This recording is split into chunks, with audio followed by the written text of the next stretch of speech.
Tonight, my exclusive exit interview with South Carolina Congressman Trey Gowdy. The firebrand congressman opens up about the things that he has seen in D.C. that he says he will, quote, always be troubled by, his impressions of the president during their very first meeting, which happened this week, and the one person that he thinks he went a little bit too far with during his congressional grillings that are a big part of his legacy here.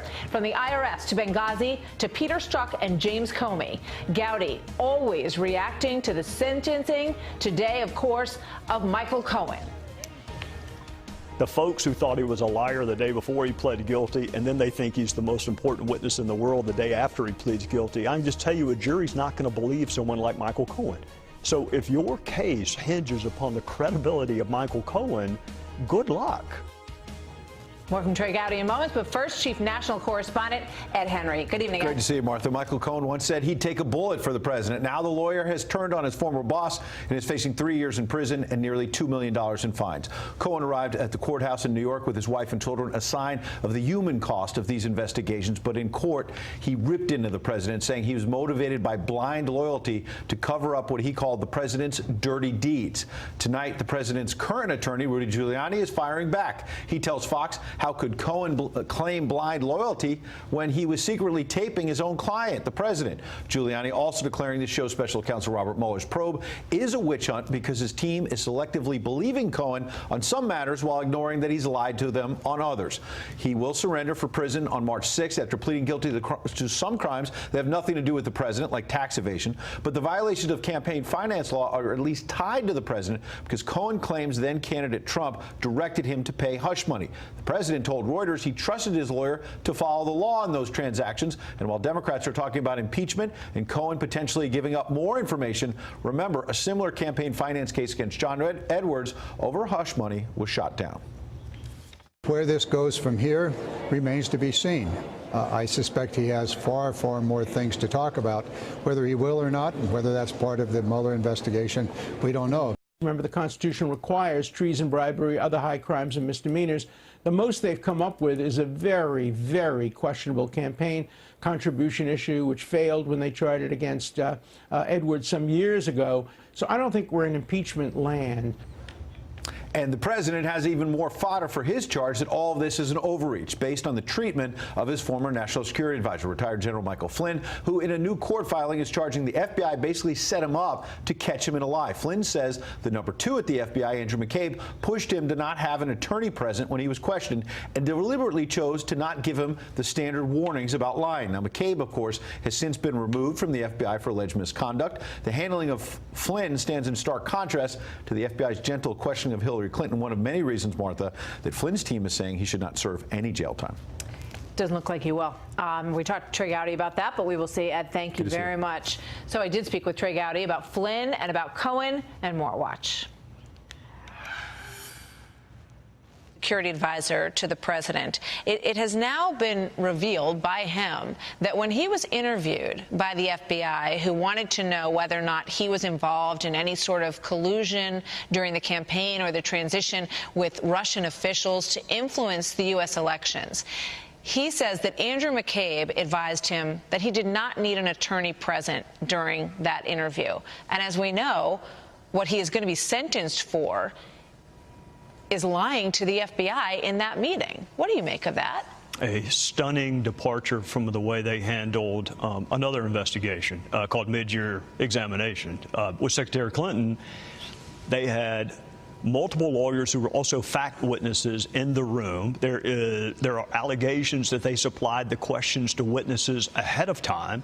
And there's the clear insinuation that certain witnesses did misrepresent material facts to the investigators, but no one was charged with making a false statement. If you look at the Russia investigation, Flynn, Papadopoulos, Cohen, I mean, I'm not minimizing lying to the FBI. I mean, I prosecuted people for it too, but if that's all you have, it's serious, but it suggests that there's no other larger crime. No one in the Clinton investigation was prosecuted for making false statements, and I just named 3. For him to be told you don't need a lawyer present, and for them to allow her to have fact witnesses who were lawyers present is a stunning dichotomy that does not reflect well on the Department of Justice. Michael Cohen sentenced to 3 years. What do you make of that? It's about right. It was the low end of the guidelines. He provided information, but the Southern District did not view him as a cooperator. But again, Martha, it's the same fact pattern. Michael Cohen, the folks who thought he was a liar the day before he pled guilty, and then they think he's the most important witness in the world the day after he pleads guilty. I can just tell you, a jury's not going to believe someone like Michael Cohen. So if your case hinges upon the credibility of Michael Cohen, good luck. So it sounds like when you look at these sentencing memos that came out on Friday and the new information that we have today with regard to Michael Flynn and Michael Cohen, what's your overall impression of the Mueller investigation and how it's going for Robert Mueller? Well, I go back to what we asked him to do, which is find out what Russia did. And until he writes that report, that definitive report, unfortunately for him, no one is interested in that part of his report, except maybe a handful of us. They're all on this breathless indictment watch. I mean, it is stunning that people are reading under black redacted lines, hoping that there is something that implicates the President of the United States. So they've lost interest in what Russia did. That was what he was asked to do. And then the throwaway line was, oh, by the way, if there's criminality, we want to know about that too. I'm really interested in what Russia did in 2016. I'm also interested in the criminality, but what I've seen so far are false statements, bank fraud, and Comey admitted last Friday, collusion's not a crime, no matter how badly CNN and the Democrats want it to be. Collusion's not a crime. You heard from James Comey last week, and then he will be back on December 17th. When he came out, he was very upset that that was not an open forum. And when he came out and talked to reporters, he said that. He said there's no reason why this shouldn't have been an open forum. He also said that the suggestion that there was FISA abuse in the initial stages of the investigation into the Trump campaign and any connection to Russia was ridiculous, absurd, I think is the word that he used. You know, Martha, I was disappointed in what he didn't remember, but I was much more disappointed in what he never knew. The head of the FBI has the campaign of a presidential candidate under investigation. He never read the initiation document, didn't know that Peter Strzok had signed it. Still to this day doesn't know that it makes reference to the Trump campaign. He just thinks it's 4 individuals, doesn't know who Christopher Steele is, doesn't know much about Bruce Orr, knows nothing about efforts to either corroborate or contradict the dossier. Doesn't agree that there's a duty to produce exculpatory information. You know, I asked him, when did you learn that the DNC was funding the Oppo research into Trump? Oh, I don't know. As if it doesn't matter. Well, if you know and you're not telling a judge, I mean, don't you think it's relevant? Hey, my political enemies are responsible for everything I'm giving you, or a third of what I'm giving you. A judge wants to know that. So Comey is one of the best I've ever seen at always being right in his mind. And it doesn't matter if he's a universe of one. When you write a book about ethics and morality, that in and of itself is a fairly high opinion of yourself thing to do. Comey just thinks he's always right, and it doesn't matter if Horowitz thinks he's wrong, and it doesn't matter if everyone else concludes he did wrong. He knows better. So that's what it's like to interview an amnesiac with incredible hubris. Do you believe that he functioned as a political FBI director? I think Jim Comey was primarily motivated by a desire to protect the brand of Jim Comey. I defended him a lot in 2016, even when it was lonely to do so. I would still defend him today if I thought he was making right decisions. But he's been so overtly partisan since he left. Not just president, but he wants people to vote Democrat. He wants a Democrat House. He's just become a political flunky. And it's the same guy in this very room that you or I in right now said the FBI doesn't give a hoot about politics. And yet Peter Strzok and Lisa Page and Baker and McCabe, that's who was running these 2 major investigations. And he wants us to believe they don't care about politics. Go read the text for yourself. Go read Comey's Twitter feed and see whether or not he cares about politics. What do you think about President Trump? You met him for the first time. Yes, ma'am. This week. Yesterday. Yes, ma'am. number one, appreciate him letting me come. I wanted to advocate for John Ratcliffe for AG, and he'd already made the AG pick, but he was kind enough to let me come anyway. Wide-ranging conversation from life and Kavanaugh. The opinion just came out yesterday. Not the opinion, but the denial of cert. Golf. What did he say about that?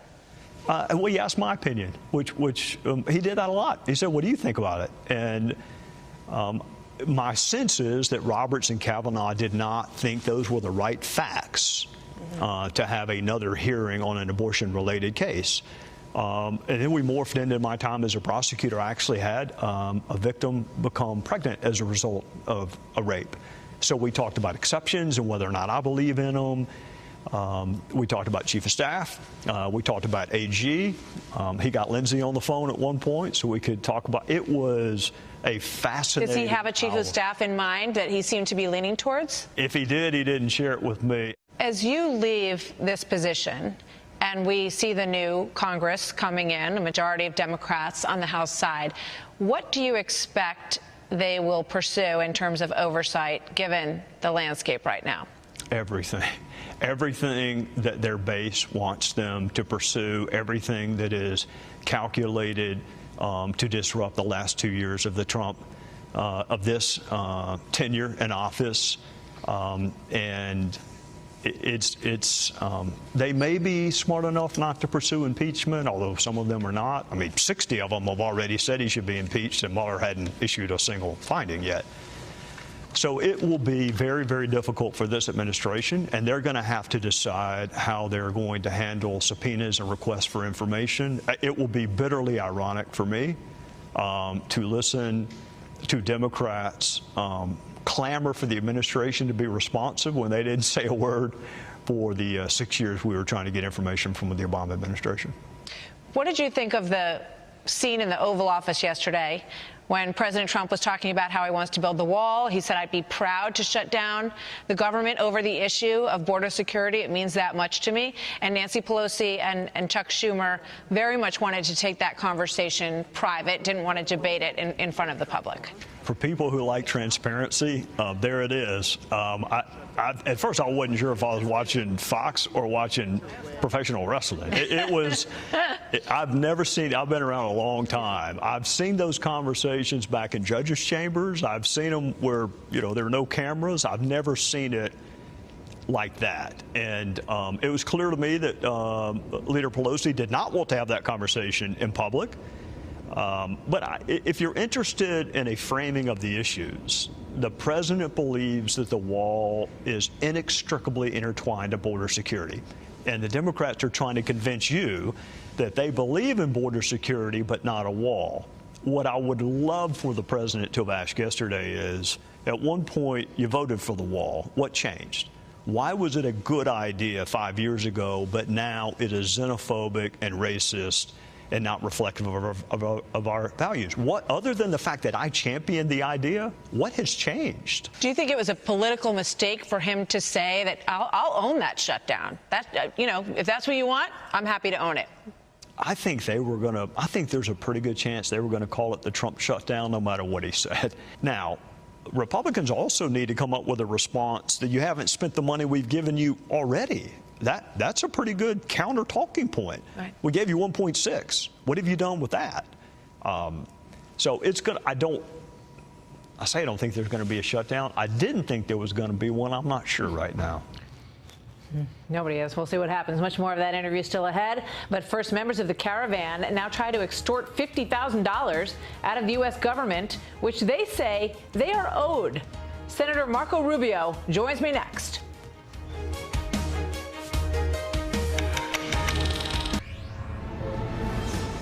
So tonight, they want to cross illegally into America, but now two particularly bold groups from the caravan reportedly entered the U.S. consulate in Tijuana and insisted that they be allowed entry to the United States or be given $50,000 to return to their country. They said that money was owed to them so that they could go home and start a business. My next guest has called for an end to the mass influx at our southern border. He also has a new op-ed on FoxNews.com calling for more attention to the crisis unfolding in Yemen. Senator, good evening. Great to have you on the story tonight. Thank you for being here this evening. Thanks for having me. Talk to me, a little bit about this. It's kind of outrageous to hear that these claims, that these requests are being made for $50,000. They also want President Hernandez of Honduras removed. What's going on here? Well, first of all, it's a joke. I mean, obviously, it's not a serious request that's being done for publicity purposes. Obviously, someone's directing it. These are probably activists. But I think it also, they're sort of, at least these two individuals, whoever they are and whoever's behind them, is sort of revealing their hand. And it's something I've suspected, and that is that part of this caravan movement, at least, I'm not saying everybody in there is part of it, but certainly at least some group organizing it is involved in the domestic politics of Honduras. And so think about it. If they were able to trigger a mass migration or the apparent appearance of a mass migration from Honduras, they would anger U.S. authorities because Honduras didn't control it, and then they would be able to fracture the relationship between the President Hernandez's government in Honduras and the Trump administration. So you can kind of see here where this is a potential provocation to sort of create friction and create headaches for the president of Honduras, coming from within Honduras, groups that are politically active there. So, that when you read about something like that, it sounds like one of those things that's done to outrage, and it's not a serious request, and of course it's not going to be paid. Yeah, I mean, they definitely showed their political hand, and they did play into a lot of the ideas that a lot of us have been looking into with regard to the political situation in Honduras, and they roped a lot of innocent people in to that process in the meantime. Right. I want to ask you a little bit about the editorial that you wrote today. You say, hold the Saudis accountable with regard to the Khashoggi killing, but don't ignore Iran in Yemen. Explain what you mean. So let's first understand what's happening in Yemen. What's happening in Yemen is that the Houthis are a group that Iran is sponsoring, and not just sponsoring. They've given them long-range missiles, munitions, and so forth, precision munitions, that give them the capability not just to strike within Saudi Arabia, but theoretically to shut down shipping that leads to the Indian Ocean and on a key choke point there, and also to target U.S. military members who are stationed throughout the Middle East. So if you think about Hezbollah, Hezbollah is basically an agent of Iran. They use them to as agents on behalf of whatever Iran asks them to do. That's what they're turning the Houthis into as well.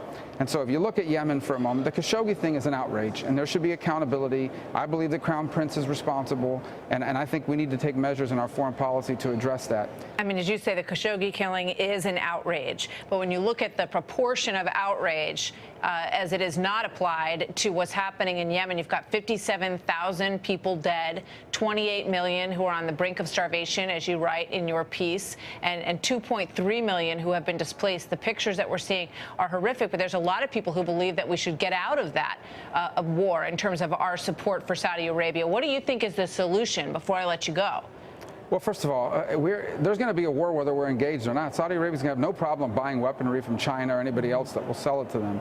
And the issue of the humanitarian aid, the key port, there's one of the key port cities has been shut down. You can't get aid into the country. That's not even the Saudis. That's primarily the Emirates that are involved in that fighting. They're both on the ground and from the air, but also the Houthis. They have shut down 2 of the major 4-axis roads. They have put mines at the entrance of that port. They are as responsible for this suffering, and they're the ones you're going to reward if somehow you take away from Saudi Arabia the capability to fight back. They're going to keep fighting them anyway.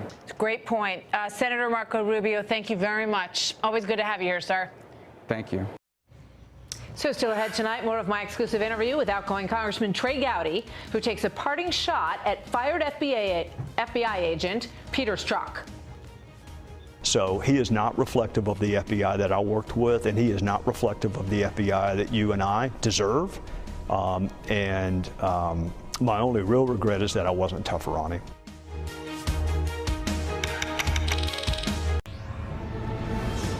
The hunt is on tonight for the, quote, gangster jihadist suspected of gunning down at least 2 people and wounding more than a dozen others as they shopped at a Christmas market in eastern France.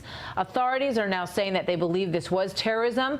They're combing the city of Strasbourg and its outskirts for the 29-year-old suspect who witnesses say yelled Allahu Akbar as he opened fire, and it is raising questions about what could be next this Christmas season. Trace Gallagher joins us now live from our West Coast newsroom with what we know this hour tonight. Hi, Trace.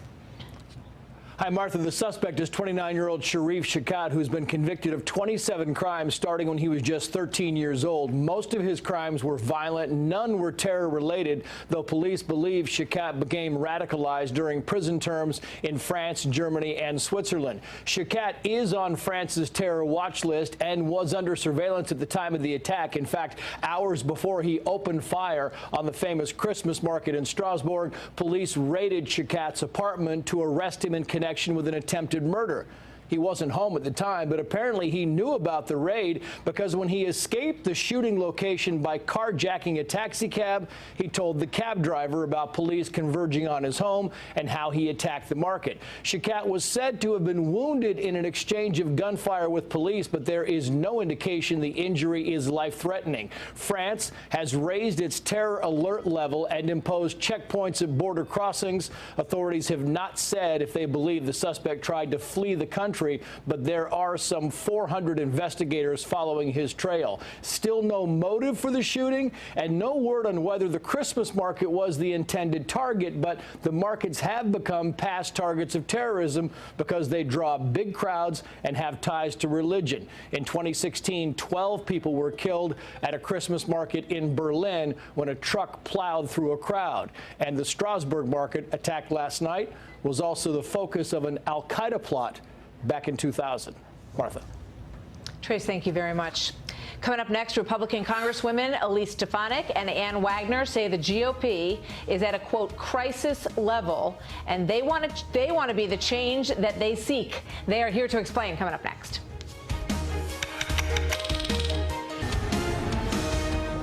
And it reported that Congresswoman Ann Wagner very much wanted to be the head of the National Republican Congressional Committee, and that you discouraged her in favor of Tom Emmer, who some people, according to this reporting, believe was less qualified than she was for the job. What's your reaction to that? Can you explain that? No, I never discourage anybody. We have competition for elections. I don't discourage anybody. That conversation never happened. No, I think competition is healthy. Republican Congressman Kevin McCarthy responding to the reports that women in the party are being overlooked for leadership roles. Some of them are upset about the party's lack of influence among female voters and don't think that enough's being done to fix the issue. So joining me now, two of those women, Congresswoman Elise Stefanik of New York and Ann Wagner of Missouri. So Ann, let me start with you. Did he discourage you from running for the leadership position? I was very honored to have the support and encouragement of a number of my colleagues to pursue the NRCC chairmanship. I had just won a tough suburban district in a difficult year with big headwinds. Missouri had a big U.S. Senate race, and Claire McCaskill won my district.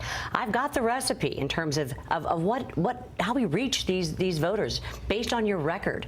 I talked to them about the veterans issues, about human trafficking, about family savings accounts, issues that are kitchen table that are important to them.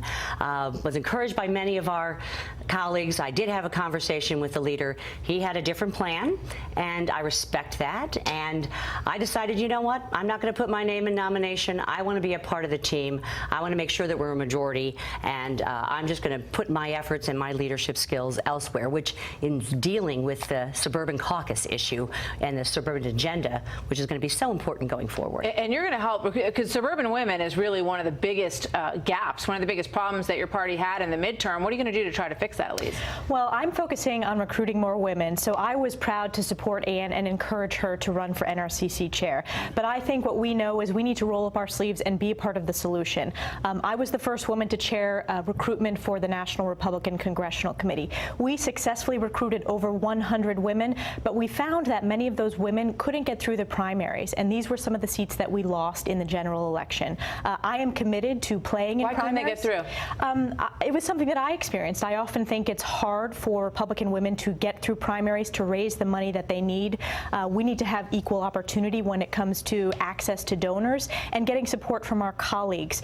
So I've been very pleased with the support that I've received from people like Ann Wagner, but also from people like Steve Scalise, who was the first member of leadership to call me and say, I want to support this effort and ensure that we can increase our numbers. Because as you know, Martha, we are at a crisis level. We have 13 women in the Republican conference. You went from 23 to 13 in the Republicans, and the Democrats went from like 60-something to 80, 89, I think. And so do the guys in your party not get it? Do they not get what their problem is? They need to get it, or we won't have the majority again. We have to. I get it. Elise gets it. A number of them do. And they're supportive of our efforts to renew and reinvigorate the suburban caucus, which has been dead in the Republican Party in the Congress for 10 years, is what my focus is going to be. We have to get back to those kitchen table issues, things that are important, that make the lives of families easier, better.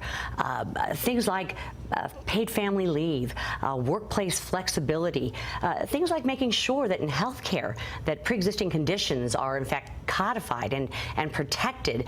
There can be things from infrastructure to transportation, workforce flexibility, so many issues that it's not just suburban women that we underperformed with, Martha. We underperformed with suburban men and with suburban independents. So if we're going to be a majority party, which I know we can be again, I know we can get these voters back, we have to have an agenda which starts with our suburban caucus and put that forward so that we've got something to run on and something to offer the American public. Half a minute. What do you think about Nancy Pelosi? Do you think the government's going to shut down?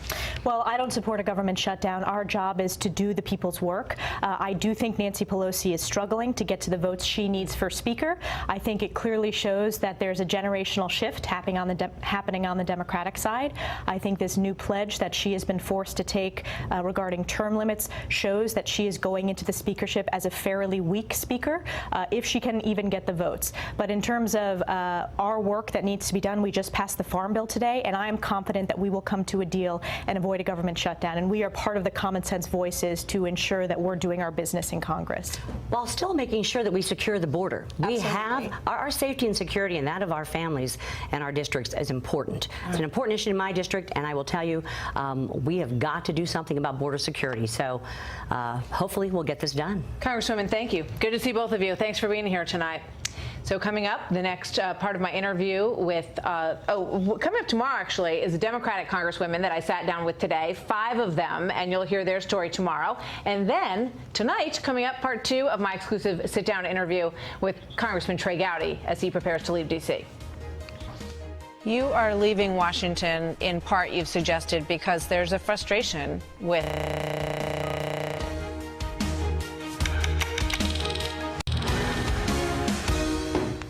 Turning now to part 2 of my exclusive exit interview with Congressman Trey Gowdy, who is opening up about everything from his trademark congressional grillings to what life brings beyond the Beltway.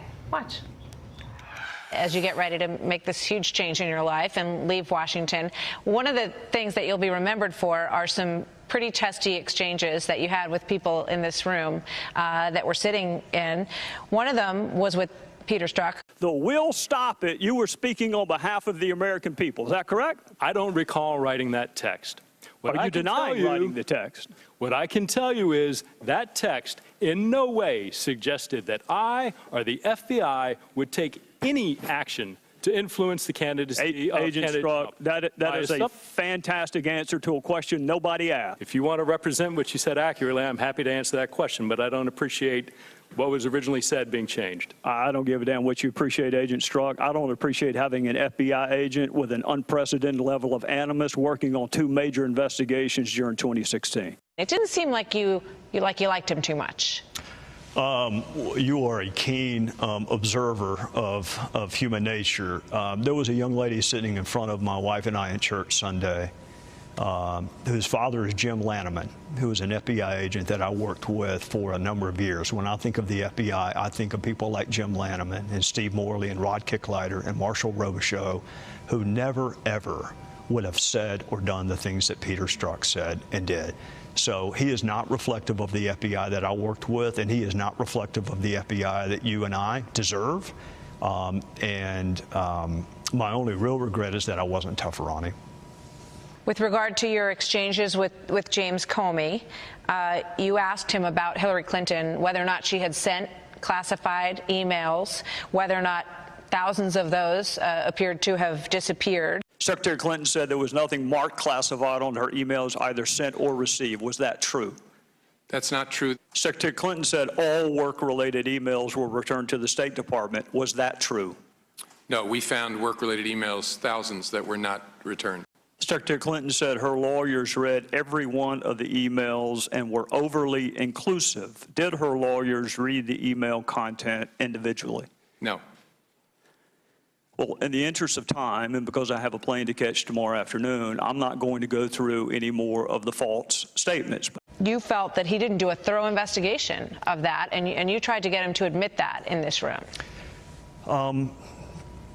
I want to be fair. It is always easy to look back and see what an investigator should have done. I am and will always be troubled by the fact that he was drafting an exoneration memo before 24 witnesses had been interviewed, including her.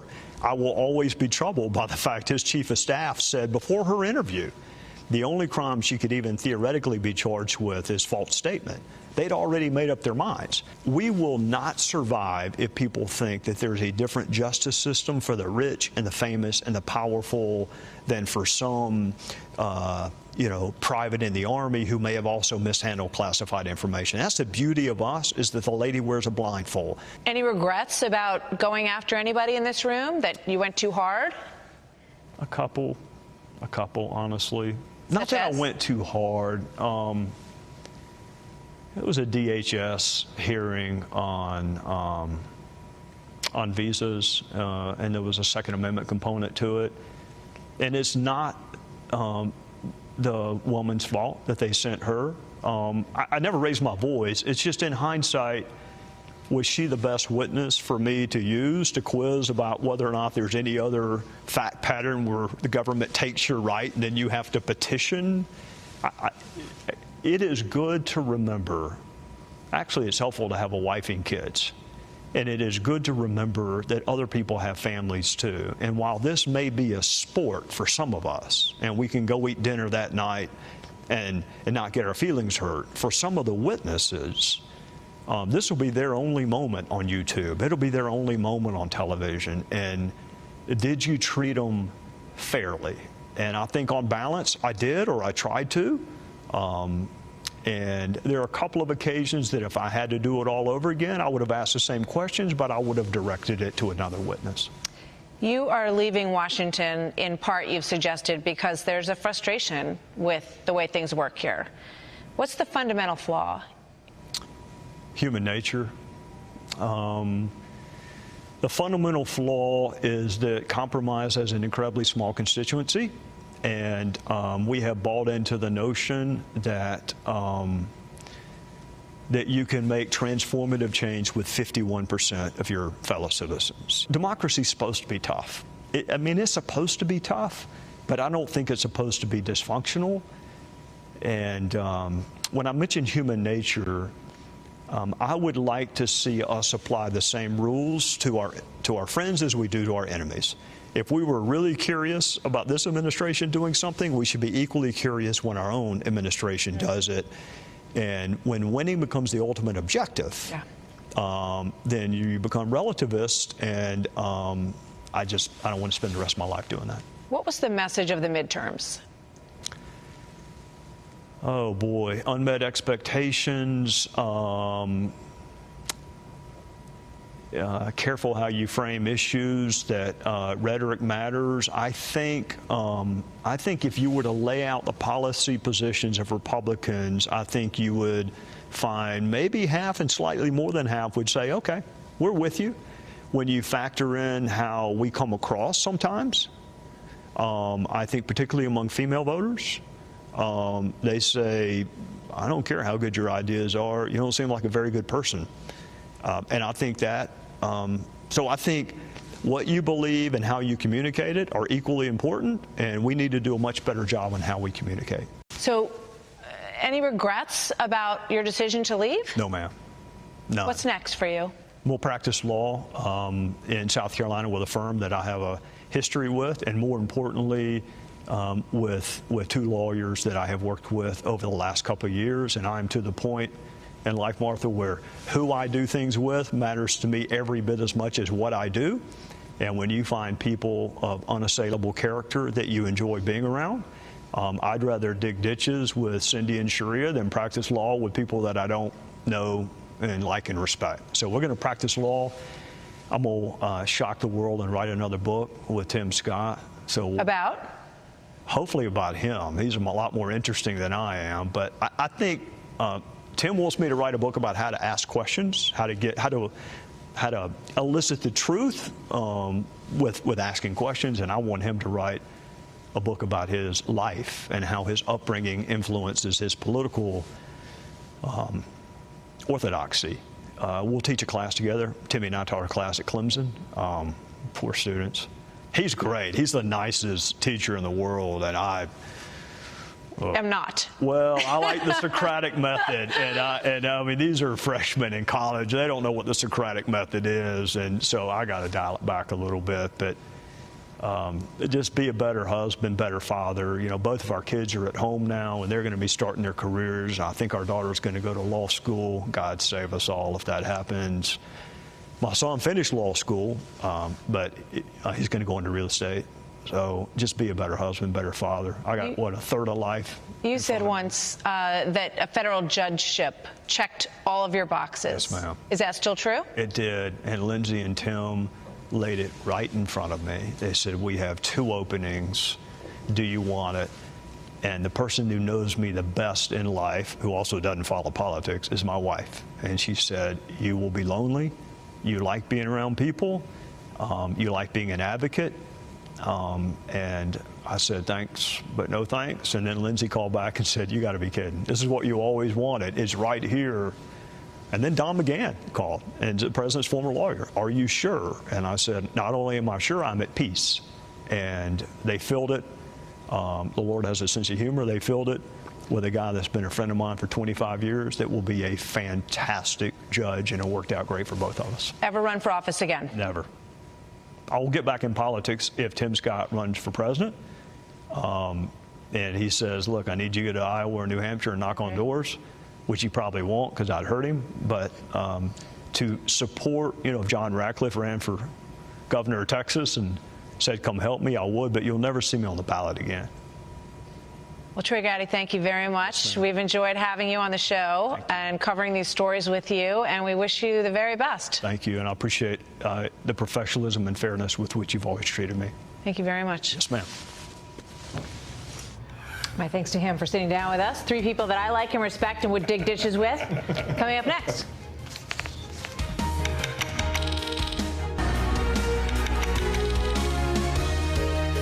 You are leaving Washington, in part, you've suggested, because there's a frustration with the way things work here. What's the fundamental flaw? Human nature. The fundamental flaw is that compromise has an incredibly small constituency, and we have bought into the notion that that you can make transformative change with 51% of your fellow citizens. Outgoing Congressman Troy Gowdy on what he sees as the fundamental flaw. There are several things, probably. Here now to react to that exit interview today, Charlie Hurt, Chris Starwalt, Richard Fowler. Charlie, your thoughts? You know, I think that it's a sad time that you have a guy like Troy Gowdy, who is the absolute best that you can have in Washington. He is motivated for all the right reasons. I think the fact that that he's leaving at any time is a terrible thing. It's a loss to us, but especially right now as we're going to be going into the next 2 years, it's going to be a pretty ugly time. Having a smart legal mind, a smart, fair, serious legal mind like Troy Gowdy for Republicans or anywhere in Washington for that matter, it's going to be sorely missed. Chris, it's surprising. He just met the president like 2 days ago. Had never met him. And I think that's very much by design. I don't think he wanted to get sucked into, you see people like Mark Meadows and others who get on the roly-poly here where, well, am I going to be the chief of staff? Am I coming in to do this and get sucked in? I don't think he wanted to be lobbied. I don't think he wanted to get sucked into the tractor beam. He wanted to do his own thing. And also this was really important because, and I don't know what the Republicans are going to do about this, he played an almost indispensable role as the go-between from the sort of conspiracy theorists to the deep state sympathizers to the U.S. Department of Justice. He was viewed as an honest broker because of the way he conducted himself, because of his integrity, because of his fundamental decency and patriotism. He was seen by people in all of those groups as being fair-minded. Without him, I don't know how they hold it together because he was really the linchpin that kept this from going off the rails a bunch of times. times. Yeah, I mean, as he said, he was very generous, really, with Comey for a long time, giving him the benefit of the doubt, and he has been with Mueller all the way through. But he was also very generous when people got out over their skis, when Jason Chaffetz first, but then certainly under what's his name from California, Nunes, under Nunes and others, when things were getting out of hand pretty fast, he was able to keep them back while also pushing the FBI forward. He did a masterful job. He will be badly missed by his party, and I would say by everybody else in Washington. Richard? Well, I think there's something remarkable that he said in the interview that we saw earlier with the segment with the two congresswomen. We talked about how Republicans say things, not what they say, it's how they say it. And I think if you look at this past midterm elections, I think it's very important as Republicans go into this new Congress is they focus on how they say things to the American voter and how they win back suburban women, which they have lost. And I think part of it is talking about your policies in a new and innovative way and changing the course which they're currently on. He said sometimes it's how we come across, Charlie. Yeah, and he's and Chris is exactly right about so much of that. But he was also a guy that believed in trying to find compromise, but without giving up principle. And that's where a lot of politicians in Washington have blown themselves up. But what's he going to do with his hair now? This is what I want to know. Now that he's not going to be on TV all the time, he can finally have the hairstyle he wants, and we're going to miss it. And I feel let down. It took a while. Yeah, but, exactly. Figured it out. Everybody figures it out, right? Gentlemen, thank you very much. Good to be with all of you tonight. Good to be in Washington. That's our story from D.C. on this busy Wednesday. We'll see you back again tomorrow night in New York. Tucker's up next.